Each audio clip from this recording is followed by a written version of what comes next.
I'm Laura Bennett, 38 years old, and until last year, I believed family loyalty meant endurance. It was a crisp Sunday afternoon when my mother pulled me aside after dinner, her voice soft enough to sound loving but sharp enough to leave a mark. "Next week is special," she said. "You being there would ruin that." My father looked away as if the wallpaper behind me held the right words, then murmured, "You've changed, Laura. You just don't fit anymore." In that moment, I understood something I'd refused to see for years. I wasn't their daughter anymore. I was the woman who paid for their comfort. Before I go any further, let me know where you're listening from in the comments and hit that like and subscribe button if you've ever learned the hard way that love doesn't always mean belonging. I grew up in a quiet suburb outside Portland, the kind of place where neighbors trimmed their lawns in perfect diagonal lines and everyone brought casseroles to funerals. My parents raised Allison and me to believe family came before everything else, and for a long time I did. When my dad's accounting firm went under, I was in my early 20s, working my first consulting job in Seattle. I remember wiring money home before I even made rent. It felt good then, like being useful, like love had a currency. When I bought my first house, I made sure the guest room was always ready for them, stocked with the same lavender soap my mom loved. Back then, I thought generosity could fill the gaps where affection used to live. My younger sister Allison had a different role. She was the bright one, the easy laugh, the one who never seemed to carry responsibility longer than a minute. She married Eric, a real estate agent, who liked to talk about investment opportunities at every family gathering. They had 2 kids, beautiful and loud, and Mom always said Allison was doing the important work, raising a family, keeping everyone together. I never questioned why that same grace didn't extend to me, the one juggling deadlines, daycare pickups, and mortgage payments. I thought maybe if I gave more time, money, patience, they'd see me too. When I signed my first major contract with a global firm, my parents threw a dinner to celebrate. I still remember Mom's smile when she said, "Now you can finally relax, honey. Maybe even help us take that family trip we've always talked about." She meant Europe, Italy, to be exact. A dream vacation. The way she said it made it sound like a reward we'd all earned together. I didn't think twice when I agreed to cover the upfront costs. I imagined all of us walking through narrow streets in Florence, laughing under strings of cafe lights, my kids chasing pigeons through old plazas. I thought it would be the first time in years we'd feel like a family again. Months passed while the plans came together mostly through group texts that I never quite understood but paid for anyway. Whenever I asked for updates, Mom brushed it off with a smile.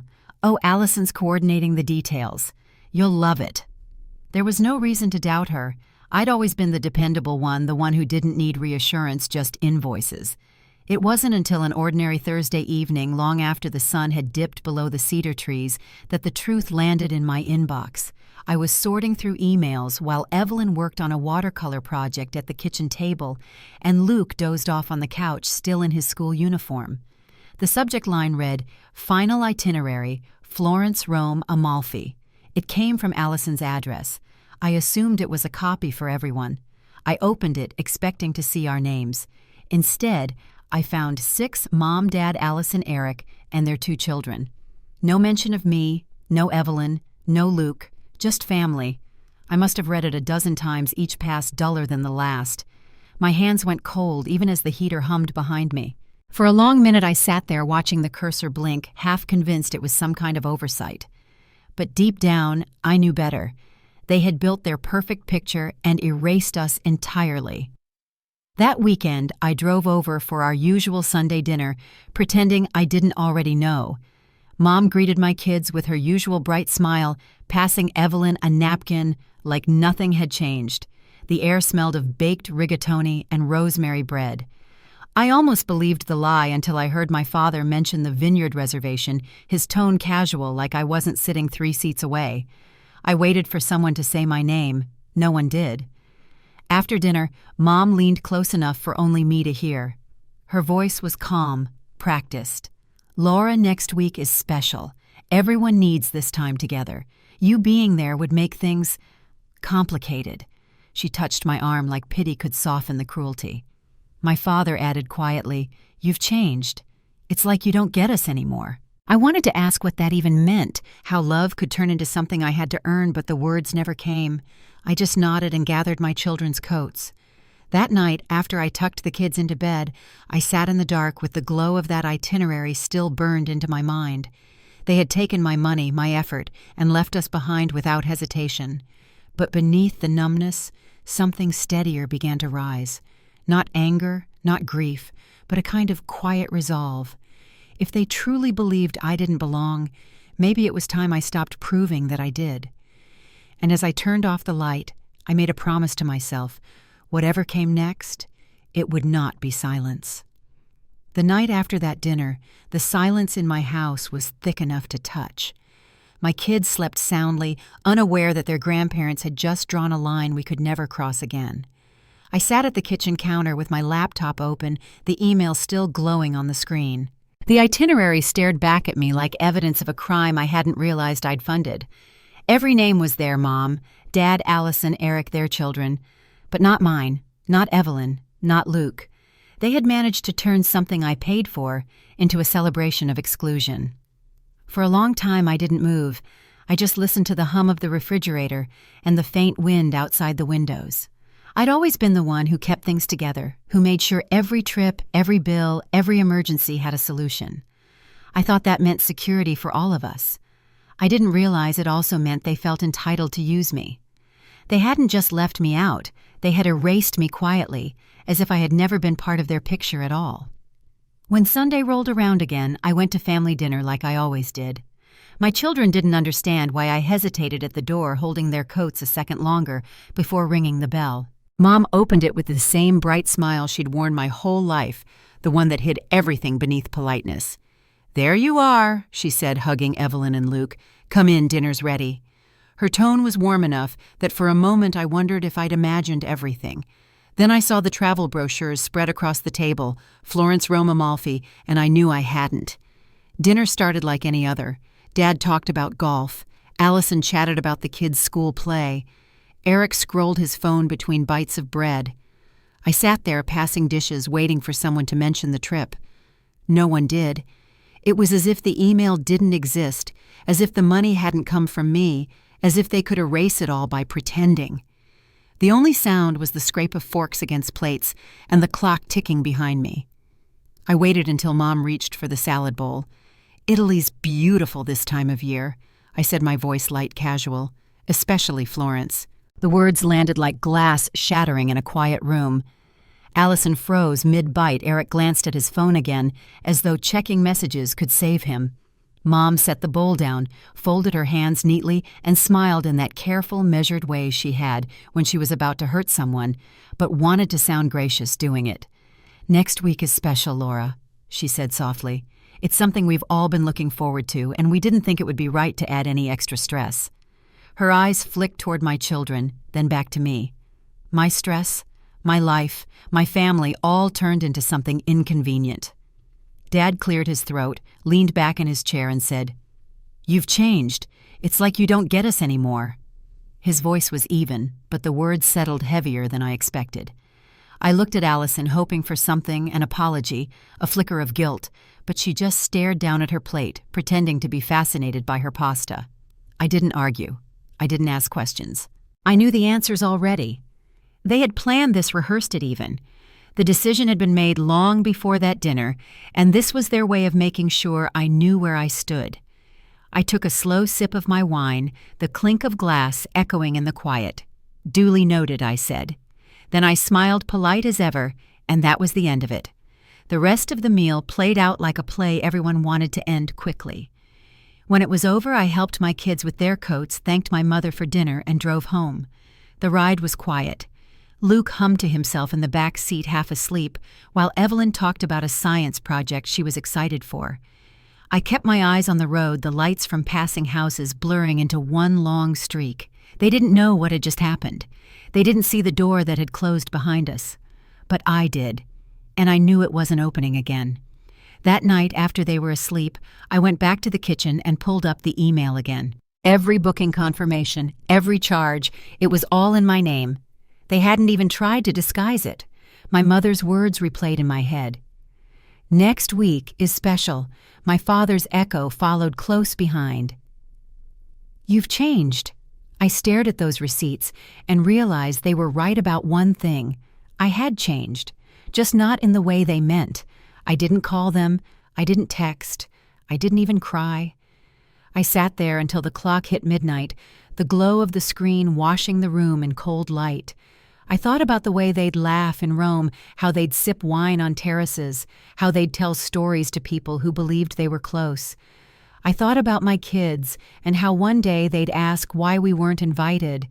I couldn't let them believe exclusion was something to be accepted quietly. By morning, my decision was made. It wasn't anger that guided me, just certainty. I brewed coffee, made breakfast, and packed lunches. Then I opened my laptop again, logged into every travel account I'd ever used, and started the quiet work of undoing what I'd built. It was simple, almost mechanical. Every confirmation number, every booking, every tour mine to erase.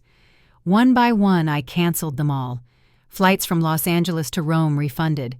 Hotel suites in Florence canceled. Boat tours, vineyard dinners, train passes, all gone. The entire trip vanished one click at a time, like smoke clearing from a window. It was almost peaceful. I wasn't shouting, wasn't fighting, wasn't seeking revenge. I was simply reclaiming what was mine. By the time the sun rose, the only sound in the kitchen was the faint hum of the dishwasher. I made a note to buy more milk, wiped the counter, and got ready for work.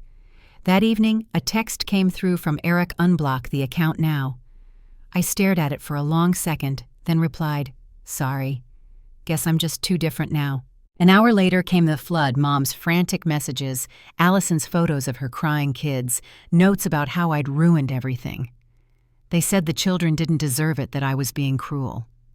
I looked across the room at Evelyn and Luke building a fort out of blankets and couch cushions, giggling as they argued over who got the flashlight.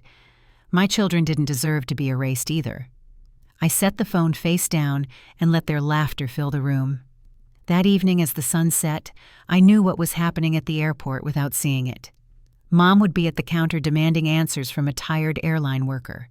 Dad would try to pay for new tickets, but the group reservation would be gone. Allison would panic, Eric would posture, and every one of them would look around for someone to fix it.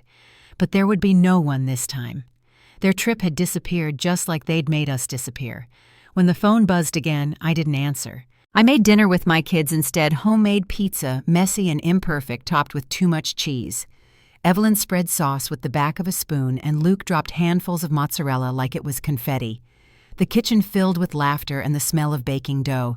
For the first time in a long time, the evening felt peaceful. Ours. Uninterrupted. The next morning, I woke to another text. "We need to talk." I deleted it without reading further. They'd made their decision when they left us out. Now they could live with it. I poured a second cup of coffee, opened the curtains, and watched the sunlight stretch across the room. The storm had passed, but I knew it was only the beginning. Because when people like my parents lose control, they don't reflect, they regroup. And something told me that the next time they showed up, it wouldn't be with plane tickets or smiles. When my parents came back from the airport that weekend, there were no postcards, no photos, no cheerful stories about making the best of it. Just silence. They didn't call, didn't text, didn't ask to see the kids.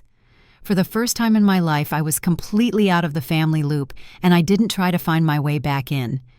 Days turned into weeks, and the quiet settled in around me like new air, different, but breathable. By the time November rolled around, I noticed something odd. Normally, Mom would send out a long text about Thanksgiving plans by the first week of the month, who was bringing what time dinner would start. That year, there was nothing. No message, no invitation, no polite reminder. It was almost like the calendar had been erased. I told myself maybe they were traveling again, maybe things were still tense from the trip. But then I saw Allison's post on social media, a long table for 10, decorated with pumpkins and folded napkins shaped like swans. The caption read, "Grateful for the real ones." Every chair filled, every name written on a place card. None of them ours. I stared at the photo for a long time, not angry, but numb. It wasn't an accident. They had chosen to make Thanksgiving smaller, simpler, as Mom always put it, when she wanted to justify leaving someone out. Evelyn walked in from the kitchen, still in her pajamas, holding 2 plates of waffles she'd helped make. "Can we eat on the couch today?" she asked, and I said yes. We ate waffles and watched an old Christmas movie. Luke spilled syrup on the blanket, and we laughed about it until we forgot what day it was. That was our Thanksgiving, warm, messy, and ours alone. A few days later, I ran into Erica Daniels in the grocery store parking lot. She used to live down the street from my parents and still caught up with them sometimes. She gave me a careful smile, the kind that comes before bad news. "They didn't invite you, did they?" she asked quietly. I shook my head. "Rachel told your grandma it was just easier this way. Less tension." The words stung, but not because they were new. They were familiar. Less tension was how my mother described anything that made her uncomfortable, including me. Christmas came soon after, and I didn't even bother checking my phone. Still, a neighbor sent me a screenshot of Allison's holiday post, 5 stockings above the fireplace, matching red pajamas, cocoa mugs, raised in a toast. I zoomed in, searching for a small thing, maybe a stray card or an ornament with my kids' names. There was nothing. No Evelyn, no Luke, not even a token of inclusion.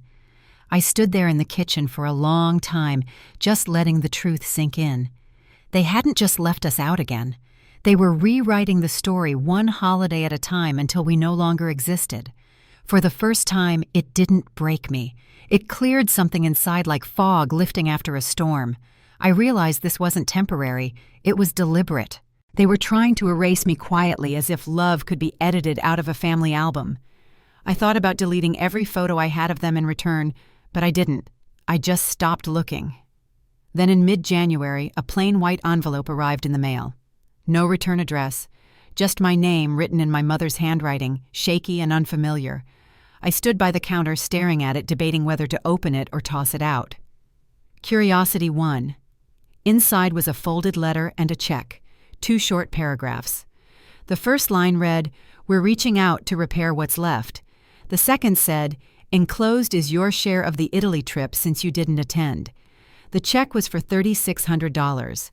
I laughed not because of the money, but because it proved how little they understood.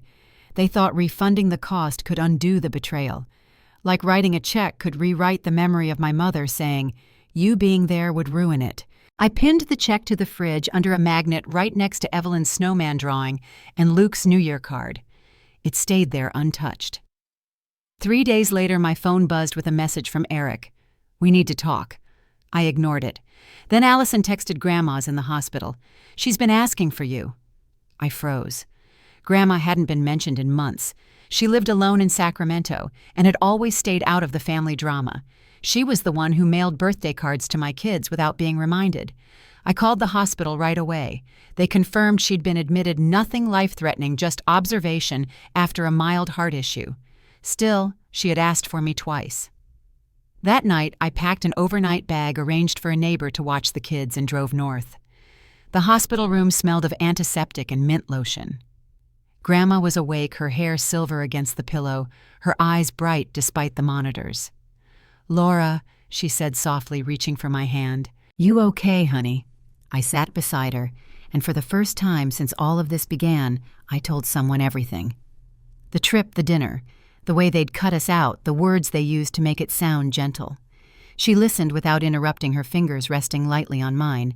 When I finished, she closed her eyes and exhaled slowly. "That's not what they told me," she said. I looked at her confused. "What do you mean?"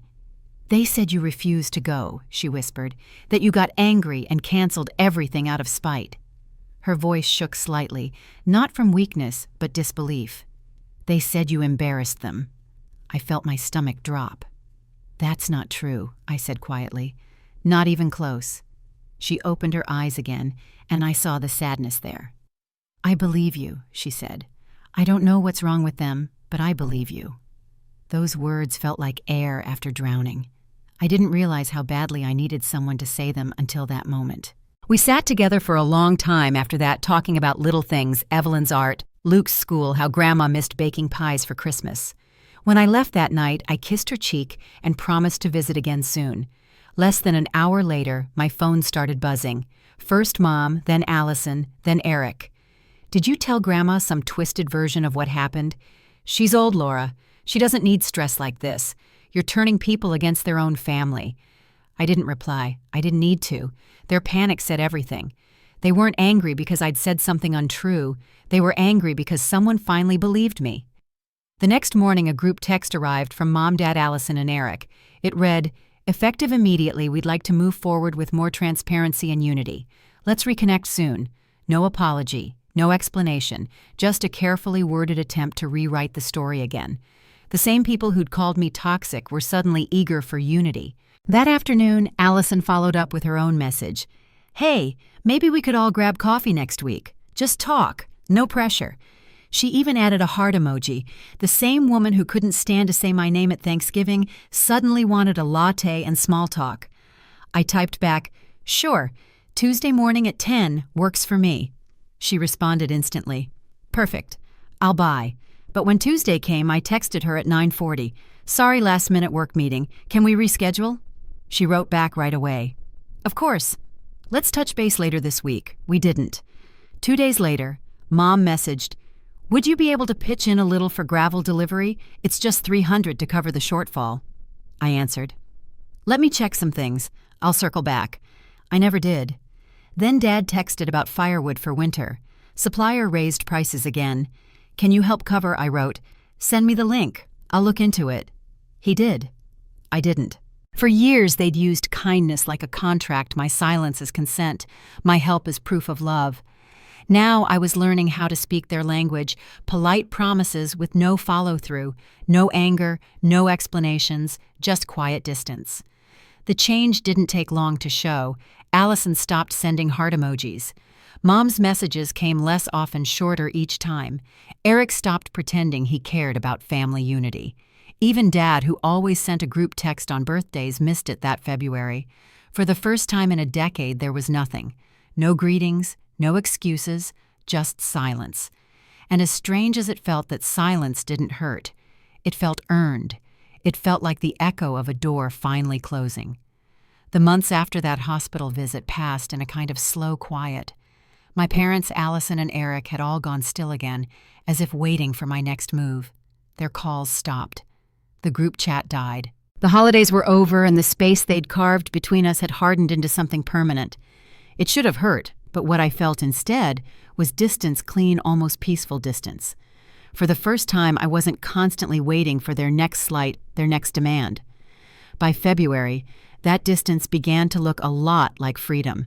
The check they'd mailed, the so-called refund for the trip, still hung under a magnet on my fridge.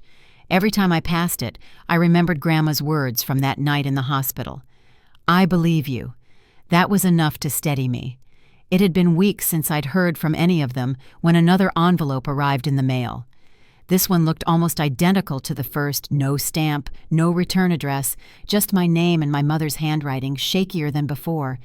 Inside was the same check I'd pinned to the fridge along with a short note. "We're hoping to reset. Your father and I are thinking of selling the house. The proceeds might go into a shared family account for future needs. We'd like you to be part of that vision." It was the same tone I'd known my whole life, sweet on the surface, heavy underneath. I folded the note back into the envelope and left it on the counter. A day later, Allison called. I didn't answer. She left a voicemail, cheerful in that way people sound when they're pretending nothing ever happened. "Hey, Laura, the kids miss Evelyn and Luke. Mom and Dad are serious about selling the house, and we think it could be a really good thing for all of us. Maybe we can talk soon." I listened once, then deleted it. The next morning, she tried again, this time a text. "Just wanted to check in. Maybe lunch next week. No pressure." I didn't reply. By midweek, Mom followed up herself. "Honey," her message read, "we've always built things as a family. This next chapter could be a new start. Think about what we could create together." That word create was one she'd used often when she wanted something. It sounded like teamwork but meant control. I didn't respond to her either. 2 days later, Allison called again, her voice brighter this time. "You know, Mom and Dad really are selling. We were thinking maybe some of that money could go towards something future-focused, like a property or a trust or maybe a family foundation." She paused as if letting the words sink in. "We'd love your input and your help setting it up." That was when it clicked. This wasn't about reconciliation or legacy. It was about access. The house had equity, but whatever they wanted to build next, they needed me to fund it or front it. They always had. The next morning, I sealed their check back in the same envelope and dropped it into a blue mailbox on my way to work. No note, no explanation, no accusation, just a quiet return to sender. Days went by. Nothing. The group thread stayed dark. Even Grandma didn't mention them when she called to check in on the kids. I spent evenings helping Evelyn with her art projects and teaching Luke how to ride his bike without training wheels. The quiet between us wasn't empty anymore. It was full of something new. In early March, Erica stopped by to drop off a few things for the neighborhood donation drive. She looked at me with a knowing kind of smile. They sold the house, she said, moved somewhere smaller outside the city. No invite sent your way, I assume. I smiled back. Nope, not this time. She nodded, and there was no pity in her eyes, just understanding. I thought about the house after she left. The white brick two-story I'd grown up in with the lilac bush by the porch and the dent in the kitchen counter where I'd once dropped a mixing bowl. I could still picture the sound of my mother's heels on the tile, the way my father's radio hummed through Sunday mornings. It had always felt like a museum of moments that never really belonged to me, and now it wasn't ours anymore. For a while that idea felt strange, like the ground beneath my childhood had shifted. But as I stood by the window watching the kids chase each other through the yard, I realized it didn't matter. The house had always been theirs. This home, this laughter, this quiet evening, that was mine. Weeks passed without a word from them. No updates, no new messages, no sudden reappearances.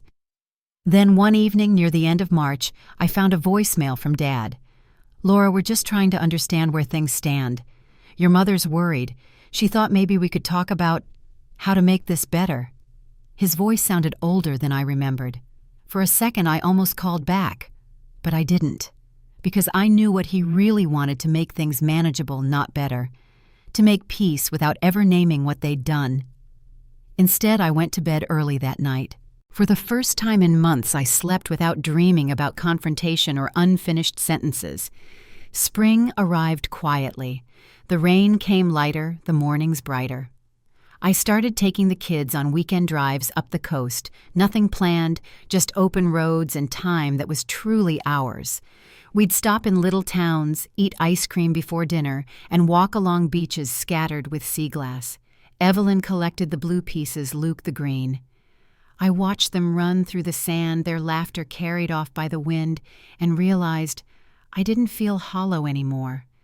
I wasn't waiting for their approval or their apology or their next request. I had something my parents and sister never understood: peace without performance. Still, there were moments when the quiet hit harder than expected. Sometimes I'd catch myself reaching for the phone on Sunday nights, the habit of calling my mother so ingrained it almost felt like muscle memory. But then I'd stop remembering the weight of her words that night at dinner. The soft cruelty of you being there would ruin it. And I'd put the phone down again. By early April, it had been months since any of them had tried to reach out. Then, one afternoon, while sorting through my inbox, I saw a message from Allison. No greeting, no context, just a single line. Hope you're well. Heard you've been traveling a lot. The kids miss their cousins. I stared at it for a while, then closed my laptop without replying. Later that evening, after the kids were in bed, I went for a drive through town. The cherry trees were blooming petals floating across the windshield like soft snow. I pulled into the overlook where the city lights stretched out below, and for the first time in a long while, I didn't feel alone. I thought about everything that had been taken and everything I'd chosen to give back. My family had defined love as obligation for so long that they couldn't understand what it meant when I stopped playing that role. They thought distance was punishment. But for me, it was deliverance. When I got home, Evelyn had fallen asleep on the couch with a blanket half draped over her and Luke's favorite stuffed bear tucked under her arm. I turned off the lamp, adjusted the blanket, and stood there for a long moment just watching them breathe. Whatever came next, whatever silence or confrontation waited down the road, I knew this was where I was supposed to be. And somewhere deep down, I also knew my parents weren't finished. People like them rarely are, but for the first time, I was ready for whatever would come next. April faded into May with little more than an occasional email from work and the sound of my kids' laughter filling the house. The distance from my family had become routine, now the quiet something I no longer questioned. Then one morning, while sorting through the mail, I noticed an unfamiliar return address. Inside was a cream-colored card embossed with gold lettering. The handwriting was unmistakable, my mother's neat cursive. The words were simple: "Family brunch Sunday at noon. Hope you'll come. Love, Mom." It had been nearly half a year since they last reached out, and I couldn't help but wonder what prompted the invitation. I didn't answer right away. I left the card on the counter next to my coffee mug and stared at it every morning for 3 days. On the 4th day, I folded it in half and tucked it into a drawer. I wasn't ready. That Sunday, instead of driving to their new house, I took Evelyn and Luke to the farmer's market. We sampled honey sticks and picked fresh strawberries, the kind that stain your fingertips red. When we got home, we made shortcake together, laughing when Luke dropped half the whipped cream on the floor. It wasn't a holiday, but it felt like one. 2 days later, Allison texted, "Hey, Mom said you missed brunch. She was really hoping you'd come. Maybe next time." I didn't reply. That same afternoon, a voicemail from my father appeared. "Your mother worries, Laura. She thinks maybe you're still upset. She says she just wants to see the kids." He paused, sighing quietly before hanging up. The next week brought another message, this time from Allison again. "Coffee. Just us this time. No pressure, I promise." It was the same phrase she'd used months ago, back when they'd first tried to reset. I almost ignored it, but something about her tone, measured, cautious, made me curious.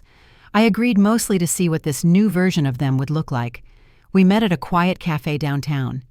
Allison arrived 10 minutes early, dressed in a crisp linen blouse and that practiced, easy smile she'd inherited from Mom. She hugged me lightly, as if afraid I might step back.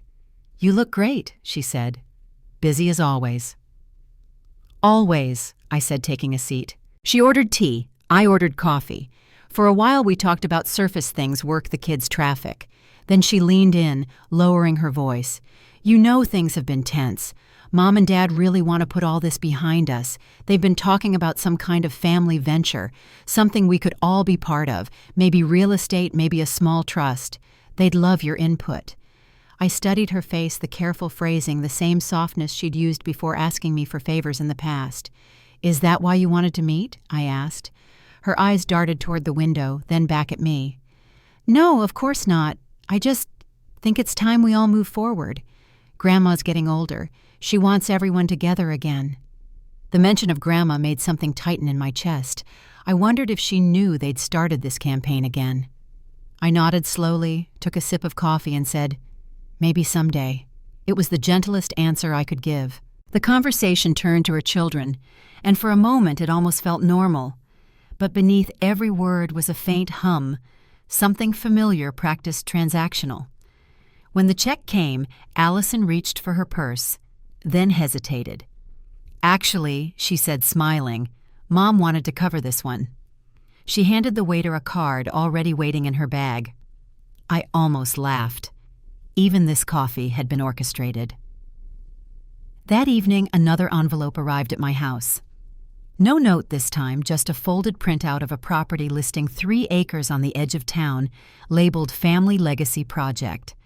The asking price was high, far higher than anything my parents could afford without help. The timing told me everything I needed to know. I didn't call, didn't confront, didn't ask what they wanted. Instead, I placed the listing on my desk and left it there untouched for a week. When my mother finally called, I let it ring out twice before picking up. Her tone was careful, every word chosen. "Laura, I hope you don't think this is about money. We're just trying to do something meaningful. For the family." "For the family," I repeated.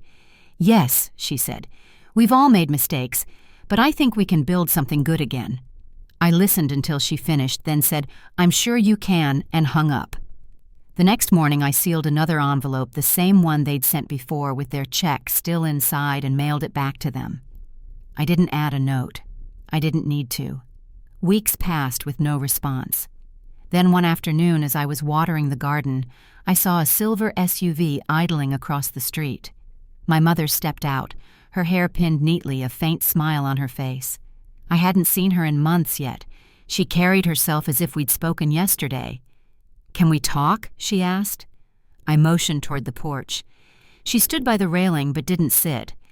"Your father and I sold the house," she said. "We're renting for now, but we're thinking long term. Maybe something smaller we can all share." "All of us?" I asked. She nodded. "You, the kids, Allison's family. A place for everyone." I didn't answer right away. The air smelled faintly of jasmine from the garden. "Mom," I said finally, "you don't need my help to buy peace." Her face tightened just slightly. "This isn't about that." I met her eyes. It always is. She exhaled slowly, a faint tremor in her breath. "You're shutting us out. You did that first." For a long time, neither of us spoke. A car passed by, breaking the silence, and she glanced toward it like she might use it as an excuse to leave. Then she said softly, "Your grandmother misses you." "I saw her not long ago," I replied. "She didn't tell us," Mom said. "She didn't have to." That seemed to land heavier than she expected. She stepped back toward the SUV, gripping her purse tightly. "I'll tell your father you're doing well," she said. "I am," I answered. When she drove away, I stayed on the porch until her car disappeared down the street. The garden hose was still running water pooling near my feet. I turned it off, stood there for a moment, and finally exhaled. That night, after the kids were asleep, I went through the mail pile one last time. The property listing was still there now, damp around the edges from the mist that had crept in through the open window. I folded it neatly and dropped it into the trash. As the sound of rain began tapping against the glass, I felt something I hadn't in years. Not triumph, not revenge, but a simple kind of stillness. They could build whatever story they needed to survive, but I no longer had to live inside it. The next morning, the phone buzzed again, this time a message from Allison. "Mom said you two talked. Maybe this is the start of something new." I read it twice, then set the phone down and poured a cup of coffee. Outside, the rain had cleared, leaving the sky pale and clean. I stood at the window watching sunlight spill over the yard and thought maybe it is, but not the kind she means. The morning after my mother's visit, the sky broke open with soft rain that lingered for hours. I spent the day indoors with Evelyn and Luke, building forts out of blankets and baking blueberry muffins. It felt good to fill the house with small noises, the kind that reminded me that peace could be simple. The phone stayed on the counter buzzing every few hours with messages from work. Nothing personal. By evening, the silence outside felt complete again. That quiet lasted nearly 2 weeks before it fractured. It started with an unexpected voicemail from Allison. "Hey Laura, Mom's been talking a lot about getting everyone together for a family weekend. Nothing formal, just to reconnect. Maybe you could help us plan it." The words were friendly, but the pause between sentences told me this wasn't her idea. 2 days later, my father called. "Your mother's been feeling sentimental," he said. "We're thinking of hosting something small, just family. You should come." His voice had that familiar mix of guilt and persuasion. I told him I'd think about it. The following week, another envelope arrived in my mailbox. This one wasn't handwritten. It was printed clean, deliberate. Inside was a letter signed by both my parents. It spoke about renewing bonds, about moving forward as a family. At the bottom, a line stood out in my mother's handwriting. "We want the kids to grow up knowing where they belong." That night, I left the letter open on the table. Evelyn came in wearing her pajamas, holding her sketchbook. "Mom, can I draw Grandma's garden for school?" she asked. I nodded, watching her curl up on the couch, her small hands careful with the colored pencils. I thought about how many times my family had used words like belong and together to mean obedience, and how many times I had mistaken it for love. The next morning, I decided to answer, but not in the way they expected. I wrote a short reply, folded it neatly, and left it on my desk for a day before mailing it. "I appreciate the invitation. Let's talk when the time feels right." It was polite, non-committal, familiar, the language they'd used on me for years. A week passed, then 2. No response. Then late one Friday afternoon, a text came through from Allison. "Mom's worried you might be upset again. She said maybe we should all meet at the house tomorrow." Noon. I stared at it for a long moment, then typed back, "I'll stop by for a little while." The next day, I drove to their new place, a single-story ranch house on the edge of a quiet subdivision. When I pulled into the driveway, I saw my parents and Allison already outside. Mom waved like we were simply meeting for lunch. "You made it," she said, hugging me lightly. "We've missed you." Inside, everything was staged the way she liked it. Fresh flowers, a pot of coffee, the smell of lemon polish. I sat across from them at the kitchen table. My father cleared his throat. "We've been thinking about legacy," he began, "about what happens down the line." Mom nodded, folding her hands. "We've sold most of the old things, but we still have some funds. We'd like to put them towards something meaningful, maybe a shared account for family needs." I said nothing, just waited. Allison jumped in. "It's really just about planning for the future. If we all contribute, it'll grow. We could use it for vacations, college, even emergencies." "Sounds practical," I said quietly. "So how much are you planning to put in?" Mom hesitated. "Well, that depends on what everyone's comfortable with. We thought you might help organize it." Allison finished smiling too quickly. I looked at all three of them. The air in the room felt tight, like the walls had closed an inch closer. "You already decided, didn't you?" I asked. My father sighed. "We just thought it would be easier if we managed things together again. Like before, I repeated. "When I paid for Italy." No one spoke. Mom's eyes flicked toward Allison, who shifted in her chair. "That was different," Mom said finally. "You misunderstood." I stood up slow enough for my chair to barely make a sound. No, I understood perfectly. The quiet that followed was long and brittle. I could hear the clock ticking in the next room. Finally, my mother spoke again, her tone almost pleading. "Laura, we're trying to fix things. Then stop pretending there's nothing to fix." I left without finishing my coffee. The next few days were quiet again. No messages, no calls. Just silence, the kind that stretched, but didn't hurt anymore. I threw myself into work, into my kids, into the small, ordinary details of life that didn't ask for apology. But one evening after dinner, my phone buzzed with a single message from my father. "We're not giving up on this family. You'll see someday." I didn't reply. I sat at the kitchen table watching the light fade through the blinds and realized I wasn't angry anymore. I wasn't even surprised. For them, family was a transaction they were still trying to balance. That weekend, I drove the kids up the coast again. We stayed at a little bed and breakfast with creaky floors and lace curtains. On the second morning, as we walked along the shoreline, Evelyn found a piece of blue sea glass half buried in the sand. She held it up to the sun. "It looks broken," she said, "but it's still pretty." I smiled and told her to keep it. That night, after the kids had fallen asleep, I sat by the window of our small room, watching the waves hit the rocks below. For years, I'd tried to fit into a picture they'd drawn without me. Now, for the first time, I understood that stepping out of it wasn't loss. It was freedom. A few days later, when we got home, there was another envelope waiting in the mail. It wasn't handwritten this time, and it wasn't signed. Inside was a check again, this one for a smaller amount, and a short typed note. "For the kids. Use it as you see fit."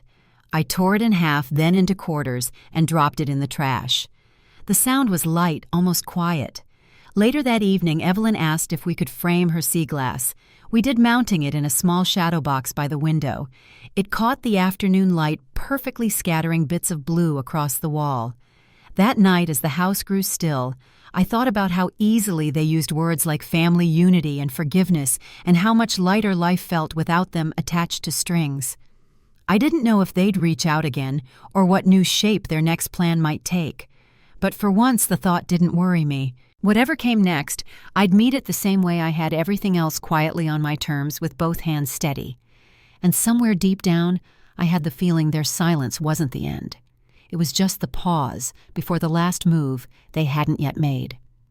The following month passed quietly, almost too quietly. The kids settled into their school routines, and work filled whatever space was left. I thought maybe that silence from my family meant the last of it had finally ended. But peace never lasted long with them.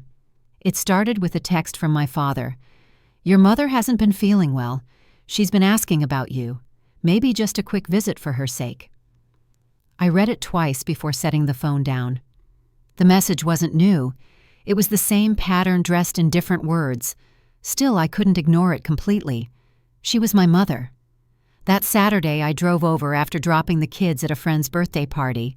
The new neighborhood looked the same as always: trimmed lawns, quiet streets, the same sense of perfection my parents had always tried to maintain. When I knocked on the door, Mom answered almost immediately, wearing a soft blue sweater and a tired smile. "You came," she said. Inside the house was neat and cool, the air faintly scented with citrus cleaner. She led me to the kitchen, where 2 mugs of coffee were already waiting on the counter. "You look thin," she said, studying me in that old way, half concern, half critique. "Are you eating enough?" "I'm fine," I said. We sat at the table, the same distance between us as always. For a while she asked about the kids, about work, about the weather. Every question felt rehearsed. Then she sighed and placed her hands on the table. "Your father and I have been talking," she said. "We've made some decisions." I waited. "We're ready to downsize permanently," she continued. "Your father's health isn't what it used to be. We can't keep up with everything. We're thinking of pooling our resources, maybe even setting up that family account again. Something sustainable." I stared at her. "Mom, we've been through this." She nodded, her eyes soft but steady. "I know, but we can't do it without you. You've always been the responsible one." There it was again, the flattery they used when they wanted something. I folded my hands together. "You don't need me for that," I said. Her expression tightened. "Laura, we're just asking for your help." "I already helped," I said quietly. "More times than you can count." She didn't answer. The silence between us stretched until it filled the room. Then she said softly, "You've changed." "I have," I said. "You taught me to." Her lips pressed together as if holding back words that might break whatever thin peace we had. Finally, she stood smoothing her sweater. "I'll tell your father you stopped by." When I left, the air outside felt lighter. I sat in the car for a few minutes before driving away, the quiet hum of the engine steadying my thoughts. I didn't cry this time. There was nothing left to grieve. The next few weeks were calm again. Calls from clients, school lunches, late dinners with the kids. Then near the end of May, a thick envelope arrived in the mail. My name was printed neatly on the front. Inside was a formal letter, pages of legal language about a proposed family trust. My parents had listed themselves, Allison and me, as joint beneficiaries, with my father as the primary trustee. A sticky note from Allison was attached to the top. "Mom thought this might show you were serious. Just think about it before saying no." I didn't even finish reading it. I placed the papers back in the envelope, sealed it, and slid it into the drawer beside my desk. That evening, while making dinner, I realized I hadn't thought about them once all week until that letter arrived. The space they used to fill in my life was shrinking, replaced by things that were real.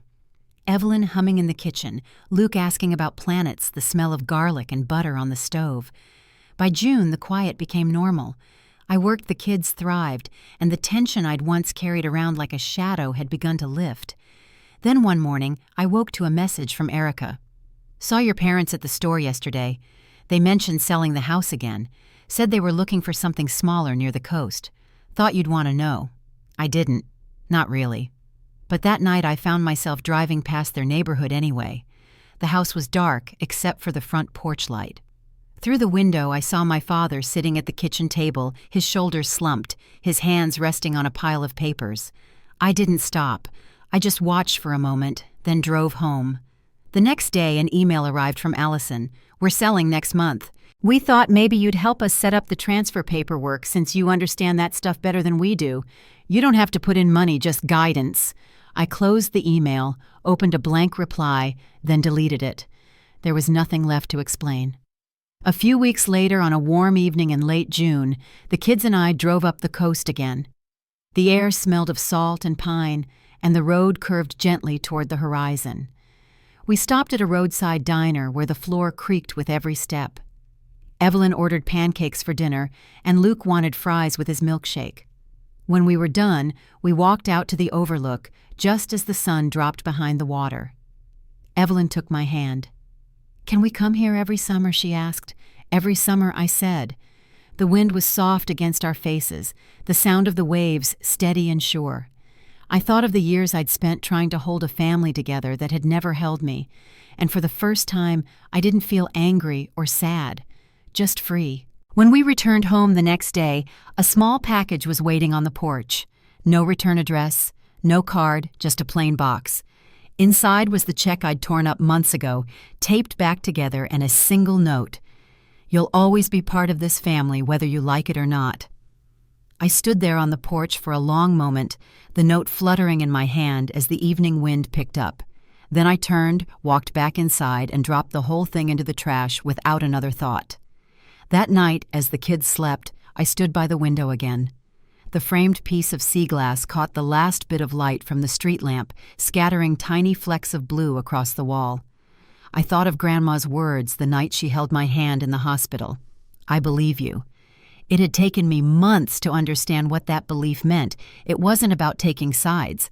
It was about seeing someone for who they truly are. And as I stood there watching the light fade, I realized something else. My family wasn't going to stop trying. They would always circle back, always find new ways to reach in. But that no longer frightened me, because this time I wasn't standing on their ground. I was standing on my own. It was late summer when the last thread between us finally unraveled. The kids and I had just returned from a weekend at the coast, our small tradition now. The drive home had been long but easy, filled with the kind of quiet that feels like peace. When we walked through the door, sunlight still spilled across the floor, and for a moment I stood there just listening to the hum of our house. No messages, no waiting for the next intrusion. Just calm. A few days later, Grandma called. Her voice was soft but steady, the same warmth that had carried me through so much. "I heard your parents sold the house," she said. "Are you doing all right?" I smiled even though she couldn't see it. "I am," I told her. "Better than I've been in years." She didn't ask for details. She never needed them. She just said, "Good. You deserve that." After we hung up, I sat outside on the porch with a cup of coffee. The air smelled faintly of rain, and the garden I'd started in the spring had finally come alive, green beans curling around their stakes, lavender blooming by the fence. It wasn't grand, but it was mine. Everything in it had grown from the quiet I'd fought to keep. Weeks passed before I heard from anyone else. Then one afternoon, a letter arrived in a plain envelope. The handwriting was my mother's, shakier than I remembered. Inside was a single page. "We're moving closer to the coast," she wrote. "Your father's health isn't great, but we're managing. Take care of the children. Maybe one day we can talk again." There were no apologies, no explanations, just distance disguised as kindness. I folded the letter carefully and placed it in a drawer beside the one Grandma had written to me years ago. They could stay there together, the words of two very different women side by side.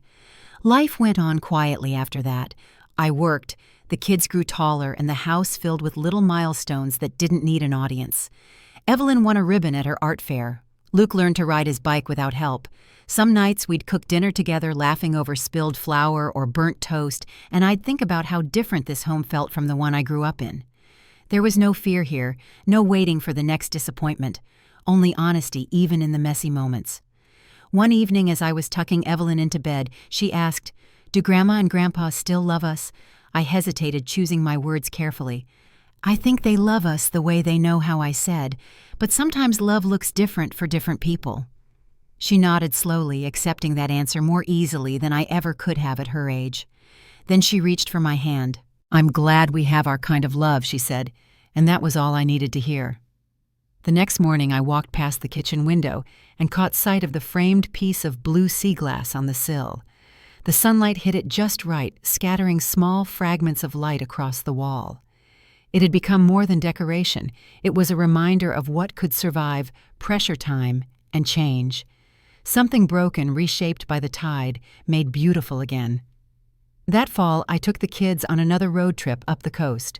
We stayed in a small inn overlooking the cliffs, the kind with wooden floors that creaked when you walked across them. On our last night, we stood outside watching the sunset. The horizon stretched wide and endless, the sky painted in soft orange and gold. Evelyn leaned against me, Luke chasing the waves below. In that moment, I realized how far we'd come, not in miles, but in peace. I hadn't planned for this kind of ending. For years, I thought justice would look like an apology or acknowledgement, some visible sign that they understood the hurt they caused. But what I found instead was something quieter, the strength to live without needing their permission. Sometimes justice isn't about making others see. It's about choosing yourself after they've stopped looking. When we drove home the next day, the kids fell asleep in the back seat, the ocean fading in the rearview mirror. The road stretched ahead, open and steady. I turned on the radio and let the sound fill the silence, knowing that everything I needed was already here within reach, within peace, within us. If you've ever had to walk away from people who refuse to see your worth, I hope you know this. Leaving doesn't mean losing. It means letting go of the weight that was never yours to carry. Sometimes the truest family is the one you build in the quiet afterward, the one that grows in truth, not obligation. Thank you for listening to my story. If it touched something in you, take a moment to breathe, to reflect, or to share it with someone who needs to hear they're not alone. Because peace, once you claim it, is something worth passing on.